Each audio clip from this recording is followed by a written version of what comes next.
할렐루야! 오늘도 주님의 은혜를 사모해 나오신 우리 성도님들을 예수님 안에서 사랑하고 축복합니다. 오늘 저는 여러분들과 함께 나그네 인생길이란 말씀의 제목으로 함께 은혜를 나누고자 합니다. 먼저 말씀을 나누기 앞서 우리 성도님들께서 기도해 주시고 또 함께 또 협력해 주셔서 여름 행사가 은혜 중에 잘 마쳤습니다. 앞으로도 우리 교육기관 다음 세대들을 위해서 계속해서 기도해 주시고 사랑과 관심을 베풀어 주시기를 주 안에서 부탁을 드립니다. 여러분, 흔히 인생을 나그네라고 합니다. 나그네 인생길이라고 합니다. 성경에서도요, 나그네 그 인생을 성경에서도 나그네 인생길이라고 말씀하고 있습니다. 나그네 삶입니다. 믿음의 조상 아브라함도요, 본토 친척 아비의 집을 떠나 가나안 땅을 향해 지시하신 하나님의 그 땅을 향해서 나그네 인생길을 살아갔습니다. 야곱도요, 20년 넘게 에서의 눈을 피해서 외삼촌 라반의 집에서 그렇게 나그네 삶을 살았습니다. 그런데 다시 가나안 땅으로 돌아왔을 때 이 야곱이 결국에는 또 그 흉년으로 인해서 애굽에서 그렇게 그 남은 생애를 지내야만 했습니다. 그리고 또한 모세도 이스라엘 백성들과 함께 40년 광야 생활을 하면서 나그네 길을 살아야만 했습니다. 이 땅의 삶은요, 잠시 왔다가 잠시 가는 그런 나그네 인생길입니다. 나그네 인생길에서 필요한 세 가지 행동 지침에 대해서 오늘 말씀을 통해서 함께 은혜를 나누고자 합니다. 첫째로, 나그네 인생길에서 무거운 죄의 짐을 내려놓아야 합니다. 여러분, 우리의 인생길에서 정말 무거운 짐은 죄의 짐입니다. 우리가 잘 아는 존 버넌이 쓴 철로 역정이란 책을 보게 되면 주인공인 크리스천이 평생 자신을 억누르고 짓눌렀던 그 무거운 죄짐을 시달리며 그 죄짐을 짊어지고 시달리며 살아갔었습니다. 어떻게 하면 이 죄의 짐을 내려놓을 수 있을까 고민하다가 길을 나서게 됩니다. 길에서 만난 전도자의 그 이야기를 듣고 좁은 문을 향해 발걸음을 옮겨서 결국 십자가 앞에 도착했습니다. 그때 비로소 정말 뗄 수 없었던 그 죄의 짐이 풀어지게 되고 떨어져 나가고 대굴대굴 굴러서 열린 무덤 속으로 들어가게 됩니다. 주인공 크리스천은 죄의 짐을 벗어던지고 이후에 나그네 그 인생길을 잘 극복하며 나갈 수 있었다는 그런 이야기입니다. 이처럼 나그네 인생길에서 가장 무겁고 방해가 되는 그 짐은 바로 죄의 짐입니다. 우리가 짊어지고 있는 이 죄의 짐을 예수 그리스도께서 십자가로 해방시켜 주신 그 은혜에 감사하며 우리는 살아가야 합니다. 여러분, 철로 역정의 주인공만 무거운 짐을 지며 살아가고 있을까요? 그렇지 않습니다. 이 죄의 짐이 사라졌어도요, 우리 인생의 무거운 짐들이 계속해서 우리에게 주어진다는 겁니다. 노인이 되면 어떻습니까? 몸이 아파가지고 질병의 짐을 지고 살아갑니다. 젊은이들은 어떻습니까? 불투명한 그 미래 때문에 미래의 그 불투명한 그 짐을 지고 고민하며 살아갑니다. 가난한 사람은 어떻습니까? 가난 때문에 가난의 짐을 지고 살아갑니다. 부자는요, 가진 것이 많아서 또 그 가진 것을 지키기 위해서 걱정의 짐을 지고 살아갑니다. 직장인은 어떻습니까? 직장 생활하면서 상사의 눈치를 보면서 스트레스를 받는 스트레스의 짐을 지고 살아갑니다. 사업가는 또 사업의 짐을 지고 살아갑니다. 학생들은요, 공부의 짐을 지며 살아갑니다. 이렇게 누구에게나 죄의 짐이 사라졌어도 우리의 삶에 무거운 짐들이 계속해서 주어진다는 겁니다.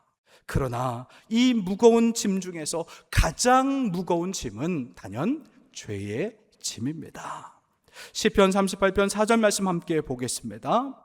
내 죄악이 내 머리에 넘쳐서 무거운 짐 같으니 내가 감당할 수 없나이다. 아멘. 시편 기자의 이 고백처럼 이 죄의 짐이 정말 무거워서 감당할 수 없다라는 겁니다. 철로 역정에 나오는 주인공 크리스천처럼 죄의 짐을 가지고 십자가 앞에 나가야 한다라는 것입니다. 죄의 짐을 벗어던져야 이 땅에서 나그네 인생길을 잘 헤쳐 나갈 수 있다는 겁니다. 히브리서 12장 1절 말씀 함께 보겠습니다. 그러므로 우리에게 구름같이 둘러싼 허다한 증인들이 있으니 모든 무거운 것과 얽매이기 쉬운 죄를 벗어버리고 인내로서 우리 앞에 당한 경주를 하며, 아멘, 우리를 얽매이게 하는 이 죄의 짐을 벗어버리고 십자가 앞으로 나가야만 합니다. 여러분, 십자가 앞에 나가면 우리의 죄의 짐이 풀려집니다. 그리고 우리를 억눌렀던 그 무거운 죄짐이 뚝뚝 소리내면서 대굴대굴 그것이 풀어져서 대굴대굴 굴러가서 죽음의 무덤으로 들어가게 되는 것입니다. 철로 역정의 주인공 크리스천은 죄의 짐이 떨어져 나갔을 때 기뻐하며 주님을 찬양하며 십자가 공로를 찬양했습니다. 마태복음 11장 28절 말씀 함께 보겠습니다. 수고하고 무거운 짐진 자들아 다 내게로 오라 내가 너희를 쉬게 하리라. 아멘. 이처럼 예수님은요 항상 우리의 짐을, 죄짐뿐만 아니라 우리의 모든 삶의 짐을 대신 져 주신다라는 것입니다. 여러분, 짐을 없애시는 것이 아닙니다. 그 짐을 대신 져 주시는 주님 앞에 나가는 것이 중요하다는 겁니다. 시편 68편 19절 말씀 함께 보겠습니다. 날마다 우리 짐을 지시는 주곧 우리의 구원이신 하나님을 찬송할지로다. 아멘. 날마다 우리 짐을 대신 져주시는 하나님, 그 하나님 앞에, 십자가 앞에 나가는 것이 얼마나 중요한지 모릅니다. 우리 인생에 참 무거운 짐들 얼마나 많습니까? 그 짐을, 죄짐과 인생의 모든 짐을 이 시간 결단하고 모두 다 십자가 앞에 다 내려놓는 귀하고 복된 시간이 되시기를 주의 이름으로 축원합니다. 우리의 죄짐이 예수님의 그 십자가로 다 옮겨지게 된다면, 우리가 십자가 앞에서 다 내려놓고 다 이렇게 다 옮겨졌다라고 한다면, 우리는요 공동체의 무거운 짐을 서로 짊어져야 합니다. 그것이 바로 사랑 공동체의 모습이기도 합니다. 우린 저마다 무거운 인생의 짐을 지고 살아갑니다. 무거운 그 짐 때문에 참 힘들고 어렵습니다. 인생의 나그네 길이라고 했는데, 나그네처럼 살아가는 인생길에서 서로가 진 이 무거운 짐을 서로 나눠지고 서로 위로하고 보살피며 살아가야 하는 것입니다. 타인이 지고 있는 인생의 짐이 옆에서 우리가 살짝만 거들어줘도요 굉장히 큰 힘이 됩니다. 시골에서 일하다가 옆에서 리어커를 끌거나 그럴 때 뒤에서 조금만 밀어주면요 이 앞에서 끄는 사람이 얼마나 쉽고 또 잘 갈 수 있는지 모릅니다.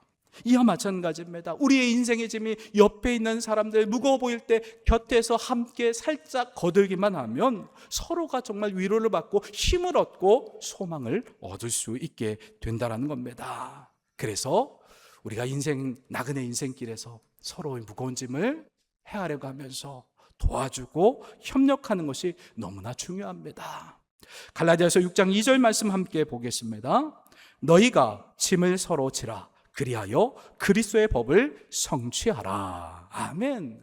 여러분, 십자가를 지셨던 예수님처럼 아무 죄가 없으신 예수님께서 우리를 대신해서 십자가에서 우리의 모든 죄짐을 짊어지셨던 것처럼 우리의 죄짐 그리고 우리의 모든 연약한 짐들을 서로가 지며 서로가 함께 감당해 나갈 때 그 공동체는 건강한 공동체가 될 수 있다는 겁니다. 우리의 죄짐을 벗어던진 믿음의 공동체가 서로의 아픔의 그 짐을 들어주고 동행할 때 큰 힘과 위로가 되는 것입니다. 둘째로요, 나그네 인생길에서 누구와 동행하느냐가 참 중요합니다. 여러분, 해외여행 갈 때 누구와 함께 그 여행을 떠나고 싶습니까?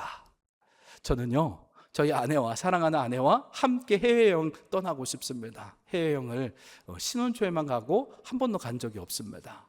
여러분 누구와 함께 해외여행을 가고 싶습니까? 어떤 사람은 마음이 맞는 친구와 함께 가고 싶다. 남편이 아니라 그 친구, 여자분들은 남편하고 가는 거 싫어합니다. 안 그런가요? 전 그런 것 같은데. 아무튼 저희 아내는 별로 안 좋아하는 것 같습니다. 저하고 하는 거를. 혼자 가고 싶다고. 여자분들은 그렇습니다. 아니면 친한 친구와 함께 여행 가고 싶다고. 어떤 사람은 가족과 함께 가고 싶다라고 그렇게 말씀하시는 분도 있습니다. 어떤 사람은 친구와 그리고 마음이 맞는 사람들과 함께 떠나고 싶다라고, 아니면 연인과 함께 해외여행 가고 싶다고 그렇게 말하는 사람도 있습니다. 어떤 사람은 정말 부모님과 함께 여행을 떠나고 싶다라고 말하는 분들도 있습니다. 사실 행복한 여행은요, 마음이 맞는 사람, 좋아하는 사람, 믿음이 가는 사람과 함께 다닐 때 즐겁고 행복합니다. 우리 나그네 인생길도 행복하게 동행할 수 있는 동행자가 필요하다는 겁니다. 홀로 가면 지칩니다. 함께 가면 이런저런 이야기 나누면서 함께 말동무가 되면서 인생을 즐겁게 행복하게 그 길을 걸어갈 수 있게 되는 것입니다. 오늘 본문 말씀에서 출애굽한 이스라엘 백성들만 광야길로 나갔던 것이 아니었습니다. 오늘 본문 31절 말씀 함께 보겠습니다. 광야에서도 너희가 당하였거니와 사람이 자기의 아들을 아는 것 같이 너희의 하나님 여호와께서 너희가 걸어온 길에서 너희를 아느사 이곳까지 이르게 하셨느니라. 아멘. 부모가 자녀를 품에 안고 가는 것처럼 우리 하나님께서 이스라엘 백성들을 안고 동행하셨다라고 성경은 증언하고 있습니다. 여러분, 우리 인생길에서 광야와 같은 이 인생길, 정말 힘들고 지칠지라도 우리의 영적인 부모이신 하나님께서 우리를 안고 가시고 인도해 주시기에 동행하시는 그 하나님 때문에 우리는 겁날 것이 없는 겁니다. 여러분, 성경에서 자주 나오는 약속의 말씀이 어떤 말씀입니까? 내가 너와 함께 하겠다. 하나님께서 임마누엘 함께 하신다는 그 약속이 지난번도 말씀드렸듯이 366번 나옵니다. 1년 365일 중에 하루가 더 많습니다. 여러분, 이렇게 하나님께서는 우리와 항상 함께 하신다라고 약속의 말씀을 계속해서 주셨다라는 겁니다. 하나님께서 에녹과 함께 365년 동안 동행해 주셨습니다. 그러면서 결국에는 하늘로 죽음을 맛보지 않고 들림을 받았습니다. 그리고 또 하나님께서 함께 하신다는 그 약속을 노아에게, 또 아브라함에게, 야곱에게, 모세에게, 다윗에게, 또 요셉과 마리아에게, 또 바울에게 약속해 주셨습니다. 여러분, 이 함께 하시는 약속은 성경의 인물들만 주신 약속인가요? 아닙니다. 우리에게도 주신 그러한 하나님의 사랑의 말씀입니다. 이 약속의 말씀을 굳건히 믿으시기 바랍니다. 우리를 안고 가시는 하나님, 우리와 동행하시는 하나님, 그 하나님을 우리가 인지하고 그분과 함께 동행할 때에 우리의 신앙의 길, 인생의 그 나그네 길이 정말 주님과 함께 동행하기 때문에 행복해질 수 있다는 겁니다. 자, 여호수아서 1장 9절 말씀을 함께 보겠습니다. 내가 내게 명령한 것이 아니냐? 강하고 담대하라. 두려워하지 말며 놀라지 말라. 내가 어디로 가든지 내 하나님 여호와가 너와 함께 하느니라 하시니라. 아멘. 성경은 이렇게 하나님 함께 하신다라고 그렇게 약속하신 그 말씀으로 가득하다는 겁니다. 하나님과 동행하면 모든 것이 다 해결이 됩니다. 하나님과 동행하면 황무지가 장미꽃이 됩니다. 하나님과 동행하면 홍해가 대로길이 됩니다. 여러분, 하나님과 동행하면 견고한 여리고성까지도 다 무너지고 맙니다. 이렇게 하나님께서 약속하신 그 약속의 말씀, 함께 하신다는 이 약속의 말씀을 붙잡고 나가면 광야의 길이 아무리 힘들어도 문제가 없게 되는 것입니다. 여러분, 혼자라는 생각을 버리시길 바랍니다. 나와 함께 하시는 하나님을 붙잡고 동행하는 그러한 신앙의 길이 되시기를 주님의 이름으로 축원합니다. 마지막으로요, 나그네 인생길에서 주님의 그 인도하심이 필요합니다. 여러분, 해외여행 갈 때 필요한 것은 좋은 가이드를 만나는 것입니다. 만약 낯선 해외여행 가운데 홀로 우리가 해외여행 간다고 한다면 영어도 서툴죠. 그리고 어디로 가야 될지, 어디가 여행지인지 잘 모릅니다. 그래서 여행 가이드와 함께한 그런 여행 패키지로 해서 우리가 해외여행을 떠나는 겁니다. 그래서 해외여행, 그 낯선 여행 가운데 안내자가 먼저 길 안내를 해줍니다. 왜 그렇습니까? 그가 먼저 그 여행지를 먼저 돌아봤기 때문에 우리를 잘 가이드해 줄 수 있는 것입니다. 가이드는 먼저 그 길을 가봤기 때문에 가본 길을 잘 안내해 준다는 겁니다. 이처럼 우리 예수님께서도 우리의 길을, 우리 인생길을 주님께서도 이 땅 가운데 오셨다가 부활 승천하심으로 오고 가는 길을 너무나 잘 아신다는 겁니다. 우리 인생의 가이드, 예수님만 믿고 따르는 그러한 신앙의 길이 되시기를 주의 이름으로 축원합니다. 우리 예수님께서 우리 인생길을 구원의 길로 그리고 이끌어 주신 인도자가 되어 주신다는 그 사실을 우리는 믿고 그렇게 그 인생길을 맡기며 살아가야 합니다. 요한복음 14장 6절 말씀 함께 보겠습니다. 예수께서 이르시되 내가 곧 길이요 진리요 생명이니 나로 말미암지 않고는 아버지께로 올 자가 없느니라. 아멘. 우리 예수님은요, 성령 하나님을 통해서 잉태되어 마리아의 몸을 빌려 이 땅 가운데 오신 분입니다. 그래서 이 땅 가운데 오신 길을 아시는 분이십니다. 그리고 예수님께서는 우리의 죄짐, 죄 없으신 예수님께서 우리 죄짐을 대신 짊어지시고 죽으시고 부활하셔서 승천하셨습니다. 우리 예수님은 천국 가는 길도 아시는 분이십니다. 그렇기 때문에 우리 예수님만이 참된, 우리의 나그네 인생길에서 참된 길이요 진리요 생명이고 또한 그 나그네 길을 인도하실 수 있는 오직 유일하신 구원자이시고 길 안내자가 되신다는 그 사실을 우리는 믿어야 합니다. 자, 오늘 본문 33절 말씀 함께 보겠습니다. 그는 너희보다 먼저 그 길을 가시며 장막 칠 곳을 찾으시고 밤에는 불로 낮에는 구름으로 너희 갈 길을 지시하신 자신이라. 아멘. 하나님께서 먼저 길을 가신다라고 이렇게 말씀했습니다. 우리 하나님은요, 언제나 우리보다 앞서 가신다라는 겁니다. 여러분, 광야 40년 동안 하나님께서 그렇게 이스라엘 백성들과 동행하셨을 때 불뱀 사건이 있지 않았습니까? 이제 거의 40년 가까이 찼을 때 이 불뱀 사건이 일어났습니다. 여러분, 광야에는 불뱀이 많았습니다. 그런데 그들이 물리지 않고 그렇게 안전하게 거할 수 있었던 것, 바로 하나님께서 먼저 앞서 가셨기 때문에, 그들을 보호해 주시고 보호자가 되어 주셨기 때문에 위험한 그런 해충 가운데서도 지키시고 인도해 주시고 앞서 가셨기 때문에 그들이 안전하게 그 광야길을 걸어갈 수 있었다는 겁니다. 우리 하나님은 언제나 우리보다 앞서서 가시기 때문에 우리를 복된 길로 인도해 주신다는 겁니다. 그 사실을 우리는 믿어야 합니다. 민수기 9장 18절 말씀에 보면 하나님의 인도하시는 방법들이 나옵니다. 자, 그 말씀을 함께 보겠습니다. 이스라엘 자손이 여호와의 명령을 따라 행진하였고 여호와의 명령을 따라 진을 쳤으며 구름이 성막 위에 머무는 동안에는 그들이 진영에 머물렀고. 아멘. 여러분, 광야에서 하나님께 인도함을 받는 그런 일이 바로 이스라엘 백성들을 인도하는 방법이 너무나 간단했습니다. 여호와의 명령을 따라 행진하는 것이었습니다. 그리고 여호와의 명령을 따라 진을 치는 것이었습니다. 그리고 구름이 성막 위에 머무는 동안에는 진영에 머무는 것, 그것이 바로 여호와의 명령대로만 따르고 순종하면 되었던 겁니다.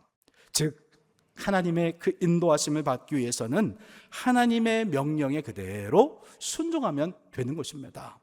그런데 쉬운 것 같은데 하나님께서 하신 명령, 그 말씀들을 우리가 잘 순종하고 있나요? 그렇지 않습니다. 내 마음대로 내 뜻대로 살아간다는 겁니다. 여러분, 쉬운 것 같지만 순종이 참으로 어렵다라는 겁니다. 이스라엘 백성들은 구름 기둥과 불 기둥이 떠오르면 자리를 박차고 떠나야만 했습니다. 그래서 이스라엘 백성들의 그 광야 40년은 바로 나그네 인생길이었습니다. 나그네였기 때문에 언제든지 구름 기둥과 불 기둥이 떠오르기만 하면 짐을 싸고 떠날 채비를 준비해야만 했던 겁니다. 그래서 이스라엘 백성들의 시선은요, 항상 구름 기둥과 불 기둥을 향해 그 시선이 주목될 수 있었습니다. 오늘날 우리의 구름 기둥과 불 기둥을 대신할 수 있는 것이 무엇일까요? 하나님의 말씀대로 이렇게 순종하며 살아갈 수 있는 바로 성경 66권의 말씀이 우리에게 구름 기둥과 불 기둥이 될 수 있다는 겁니다. 그래서 하나님의 말씀을 어떻게 해야 됩니까? 집안에 이렇게 하나님 말씀을 고이 모시는 것이 아니라 이 말씀을 읽고 묵상하고 또 쓰고, 그러면서 그 말씀이 젖어들게끔, 그래서 그 말씀대로 순종하며 나아가는 그런 인생이 되어야 한다는 겁니다. 하나님 말씀을 주목하고 또 순종하는 삶을 살아야 우리 하나님의 선하신 인도하심을 받게 되는 것입니다. 그런데요, 하나님께서 우리를 인도하실 때 미래를 명확하게 보여주십니까? 잘 보여주지 않습니다. 그러함에도 신실하신 하나님, 이 명령과 말씀대로 그대로 순종하기만 하면 복 주신다라고 약속하셨기 때문에 그 약속의 말씀에 순종함으로 인도하심을 받아야 한다라는 겁니다. 여러분, 노아가요, 방주를 만들 때 홍수가 일어나지 않았습니다. 여러분, 노아도요, 홍수, 그 당시에는요, 비가 내리지 않았기 때문에 홍수가 일어난다는 것은 상상할 수 없었던 일이었습니다.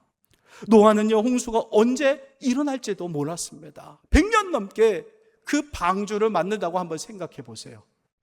100년 넘게 하나님의 말씀에 묵묵히 노아는 순종했다는 겁니다.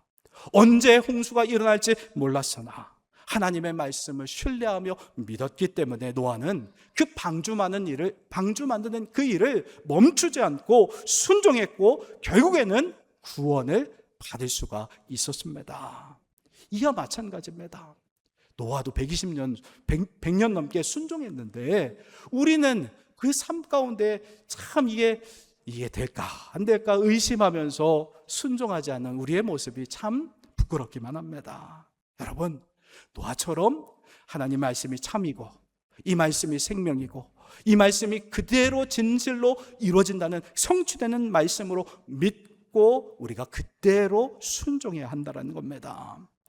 여러분, 아브라함이 하나님의 명령을 따라 가나안 땅을 향해 따지지 않고 그냥 믿음으로 순종해 나갔을 때 믿음의 조상이 될 수 있었습니다. 그리고 여호수아가 여리고성을 돌 때에 여리고성, 견고한 그 여리고성이 언제 무너질지 모르는 상황 가운데서도 주님의 명령을 따라 하루에 한 바퀴씩 돌고 7일째 되는 날 7바퀴를 돌았을 적에 믿음으로 순종했을 때 견고한 여리고성은 무너질 수가 있었습니다. 여러분, 미래는 보자기에 감춰진 것처럼 감춰져 있습니다. 우리가 믿음으로 순종하고 행할 때, 그 말씀 그대로를 100% 믿고 그렇게 순종해 나갈 때 감춰졌던 그 역사들이 일어나게 된다는 겁니다. 그런데 가끔은요, 그 더디게 순종을 하는데 더디게 이 역사가 일어나지 않으니까 가끔은 불안하기도 합니다. 언제 이런 말씀이, 이 말씀대로 따르면 하나님께서 복 주신다고 했는데 언제 이 일이 일어날지 모르기 때문에 불안해합니다. 그래서 어떤 사람은요, 점집에 가기도 합니다. 제가 알기로는 통계상 한 40%인가 60%가 그리스도인들 중에서, 여기 계신 분들 중에서도 점집에 한 번씩은 가본 적이 있을 거랍니다. 여러분, 그렇게 우리의 미래의 불확실성 가운데 불안해하며 떨기도 합니다. 그래서 우리는 미래를 알려고 하나님, 제 미래를 보여주시옵소서 기도하기도 합니다. 그러나 하나님은 미래에 대해서 아주 정확하게 명확하게 보여주시지 않는다는 것입니다. 왜요?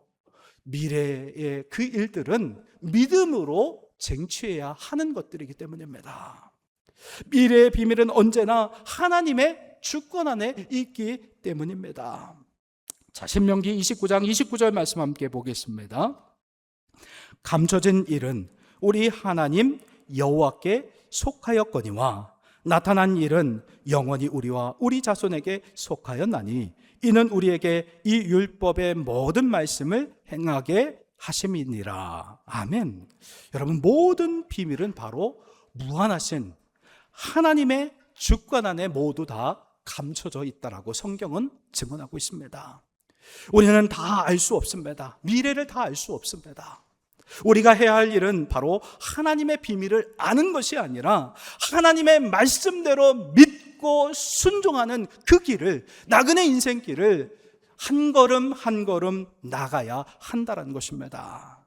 그럴 때에 우리가 알지 못하는 크고 비밀한 일들을 우리 하나님께서 우리에게 축복의 물꼬를 열어주시게 될 것입니다. 미국의 기독교 작가 필립 얀시는요, 믿음에 대해서 이렇게 정의를 내렸습니다. 의심과 불확실성 속에서도 하나님을 신뢰하기로 결단하고 나가는 것이 바로 믿음이다. 맞습니다. 여러분, 믿음은요, 불확실한 상황 속에서, 지금 당장 성취되지 않은 그런 불확실한 상황 속에서 하나님의 그 약속의 말씀을 신뢰하기 때문에 결단하고 나가는 것, 순종하는 것이 바로 믿음인 것을 우리는 믿어야 합니다. 잠언서 3장 5절로 6절 말씀 함께 보겠습니다. 너는 마음을 다하여 여호와를 신뢰하고 내 명철을 의지하지 말라. 너는 범사의 그를 인정하라. 그리하면 내 길을 지도하시리라. 아멘. 오늘 이 잠언서 3장 5절로 6절 말씀을 보게 되면 신뢰한다는 이 말은요, 몸을 기든다는 겁니다. 그런 의미입니다. 하나님께 온전히 몸을 기대고 맡기는, 그런 맡기고 의지해야 한다는 겁니다. 여러분, 우리 불확실한 그 미래를 하나님께 맡기고 말씀에 맡기고 그 말씀에 순종함으로 나가야 한다는 겁니다. 그리고 인정이라는 이 말이 있는데, 이 말은 뭐냐? 안다라는 의미입니다. 범사에 하나님을 아는 것이 중요합니다. 우리 하나님은 신실하신 하나님, 우리 하나님은 약속을 반드시 이루시는 약속의 하나님, 그것을 우리가 알고 믿고 의지하며 하나님께 기대서 머리로만 아는 것이 아니라 가슴으로 알며 묵묵히 경험적으로 하나님의 그 약속의 말씀을 붙잡고 그 약속의 말씀대로 순종하다가 경험적으로 그 말씀들이 성취되어지고 경험되어지는 그런 은혜 가운데 머물러야 한다는 것입니다. 여러분, 경험적으로 하나님을 알고 신뢰하고 맡기고 의지할 때 주어지는 약속의 말씀이 있습니다. 내 길을 지도하시리라. 여러분, 우리가 말씀을 그대로 믿고 의지하고 순종함으로 하나님의 약속은 변치 않는 말씀이다, 하나님 말씀 반드시 성취된다라는 그 말씀을 믿고 순종함으로 나아갈 때 우리의 길을 지도해 주신다는 겁니다. 여러분, 여기서 지도라는 말은요, 길을 곱게 한다는 의미입니다. 구불구불한 그 길을 반듯하게 펴주시고 지도해 주시겠다라는 겁니다. 하나님을 신뢰하고 의지하고 인정할 때 구불구불한 그 길이 평탄하게 그렇게 지도해 주시고 인도해 주신다는 그 사실을 믿으시기 바랍니다. 사랑하는 성도 여러분, 말씀을 마무리하겠습니다. 무거운 짐을 지고 가는 우리 나그네 인생길에서 아무리 우리가 걱정한다고 그 문제는 해결되지 않습니다. 불투명한 그 미래 가운데 우리와 동행해 주시고 함께 하시는 하나님을 믿고 약속의 말씀을 믿고 신뢰하며 그 말씀대로 순종하는 삶을 사시길 바랍니다. 시편 48편 14절 말씀 이렇게 말씀합니다. 그 말씀 보겠습니다. 이 하나님은 영원히 우리 하나님이시니 그가 우리를 죽을 때까지 인도하시리로다. 아멘. 하나님은 영원하신 하나님이신데 그 영원하신 하나님께서 우리를 죽을 때까지 영원토록 인도하시는 하나님이신 것을 믿으시기 바랍니다. 우리 하나님은 인생의 최고의 안내자가 되어주십니다. 이 세상을 뛰어넘어 저 높은 하나님 나라까지도 우리를 구원하시고 인도해 주시는 분, 우리 하나님이십니다. 우리와 동행해 주시는 그 하나님께서 영원토록 우리를 인도해 주신다라고 약속의 말씀을 주셨습니다. 이 약속의 말씀을 붙잡고 광야와 같은 그 나그네 인생길에서 어렵고 힘든 순간순간마다 예수 그리스도의 그 십자가를 바라보며 신실하게 인도하시는 하나님의 손길을 매 순간 경험하며 승리하는 복된 성도의 삶이 되시기를 예수님의 이름으로 축원합니다.